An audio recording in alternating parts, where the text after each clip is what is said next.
Perkenalkan, nama saya Ahmad Remin dengan NIM 4111141805. Baiklah, di sini saya akan menjelaskan materi terkait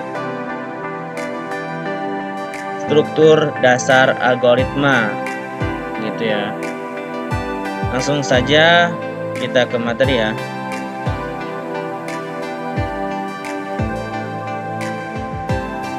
Kita ikuti dulu.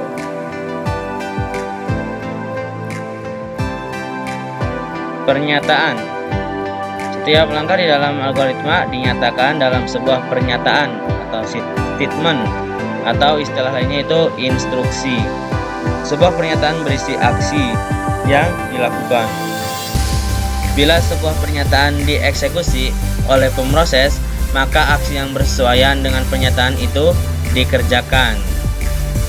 Berikut contohnya ya. Jadi ini adalah tentunya instruksinya, yaitu print hello world. Printf ini yaitu untuk menampilkan hello world ini dalam program gitu. Langsung ke konstruksi dasar.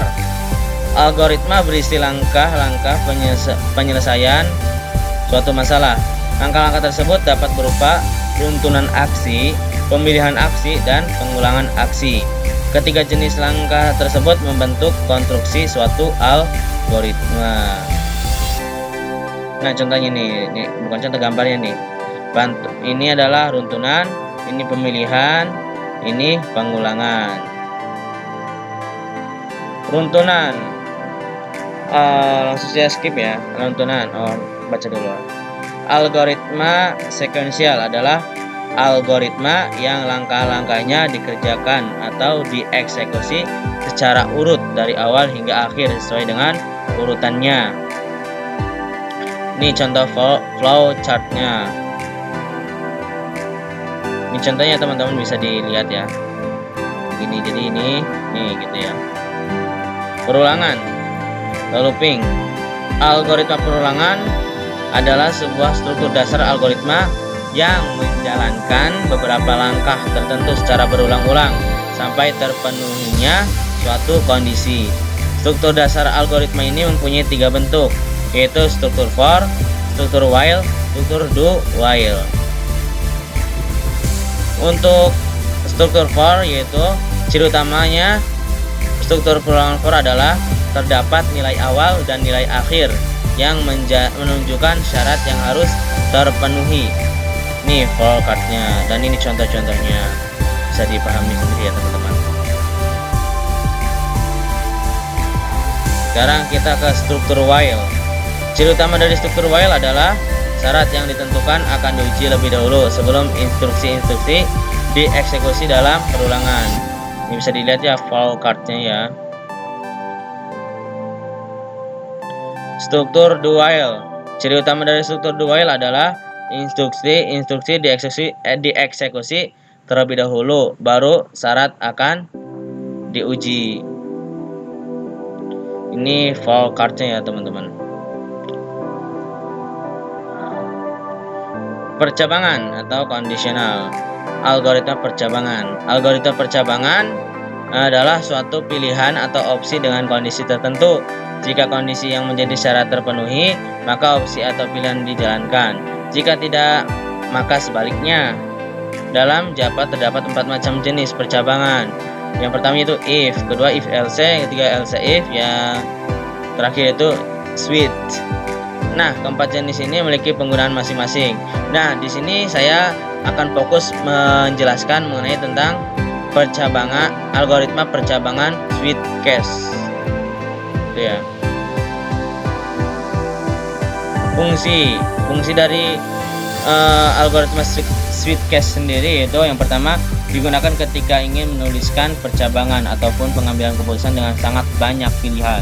Jadi kan tadi kita bisa tahu perbedaan antara if sama switch case. Kalau if kan cuman bisa 2 pilihan, yaitu or, false or true gitu ya. Kalau untuk switch case ini kita mempunyai banyak pilihan, banyak opsi gitu. Nah, untuk yang B itu digunakan ketika kita ingin menuliskan percabangan multi arah.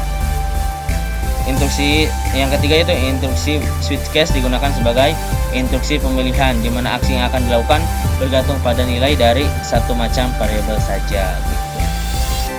Perbedaan antara struktur if dengan switch. Nah, untuk struktur if setiap kondisi akan selalu diperiksa. Nah, sedangkan struktur switch, kondisi logika hanya akan diperiksa satu kali saja, yaitu pada awal perintah switch dan hanya dibandingkan dengan setiap case. Nah, menurut saya sih sangat efisien ya menggunakan struktur switch case daripada if, karena untuk if kita harus mengecek selalu gitu. Kalau switch kan cuma satu kali, habis itu bandingkan dengan case-case-nya gitu ya.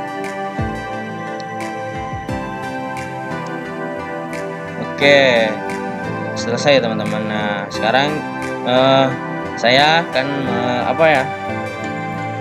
sebagai bukti ininya ya, saya akan memberikan contoh studi kasus ya, studi kasus mengenai algoritma pemrograman yaitu switch case. Saya akan memberikan studi kasus tentang yaitu pembuatan kalkulator sederhana. Saya udah punya programnya ya teman-teman. Nah, kayak gini programnya nih teman-teman.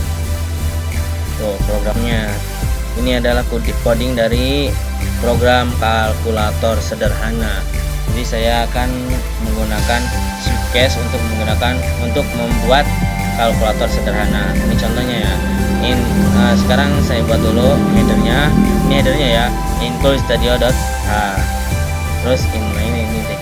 Terus tipe datanya itu integer sama float. Integer menghasilkan bilangan bulat. Nah, untuk float itu kita kayak bilangan desimal gitu ya. Soalnya di sini ada pembagian, takutnya ada koma-koma gitu ya. Jadi kita harus pakai float biar program muncul gitu, bisa dijalankan gitu.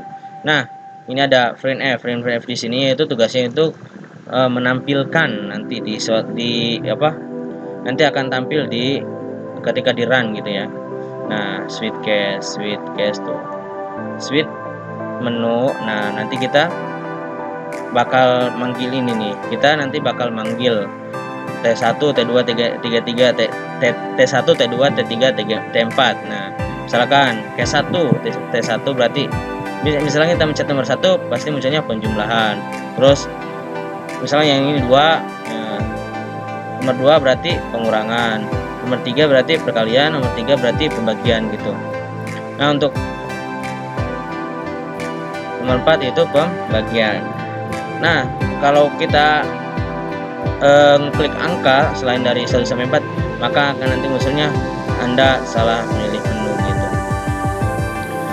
Kita langsung saja ke run ya, ke compile run.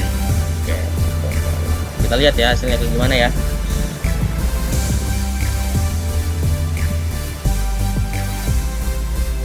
Tunggu sebentar. Nah, ini tuh bahkan program nih. Ini tadi akibat tadi printf. Nah, ada kan? Nah, tadi kita misalkan nih saya bilang kan tadi misalkan kita pilih nomor 1.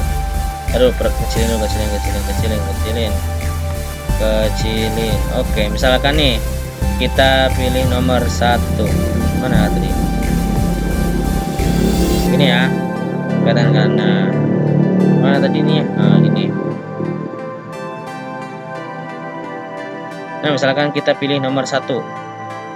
Case 1 yaitu penjumlahan. 1 yaitu jika kita enter penjumlahan, masukkan bilangan pertama. Nah, masukkan bilangan maka akan menampilkan ini dimasukkan bilangan pertama. Misalkan 4 ya. 4. Nah, 4 itu mewakili yang ini nih. Scanf. Ini 4. Masukkan bilangan kedua yang ini. Misalkan 5. Hasilnya A plus B sama dengan 9 gitu. Ini kalkulator sederhana yang saya buat. Misalkan kembali lagi kita run lagi, kita misalkan pembagian langsung ya, pembagiannya.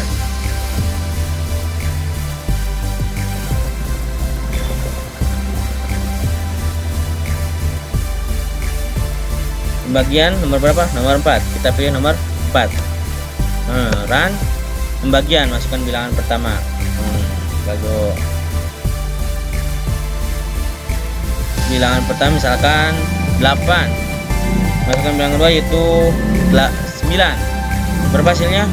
0,89. Nah, gunanya float ini itu untuk ini bilangan apabila hasilnya desimal kayak gini. Misalnya kalau integer gak bakal bisa kayak gini. Jadi kalau kita cuma tipe datanya integer doang, program ini tidak bakal jalan jika pembagian gitu.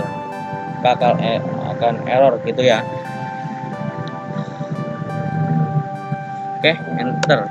Nah, contoh satu lagi yaitu jika kita apa ya? Tadi kan di bawah ada ya, Anda salah memilih sistem gitu ya. Nah, itu jika kita pilih angkanya itu selain dari 1 sampai 4, misalkan 9, maka program akan menjadi gini. Anda salah memilih menu gitu. Gitu ya, teman-teman. Nah, mungkin itu saja ya contoh dari program kalkulator sederhana dari materinya itu mengenai Switchcase yaitu algoritma percabangan. Oke, terima kasih. Cukup sekian dari saya. Mohon maaf bila banyak salah kata. Saya cukupkan. Wassalamualaikum.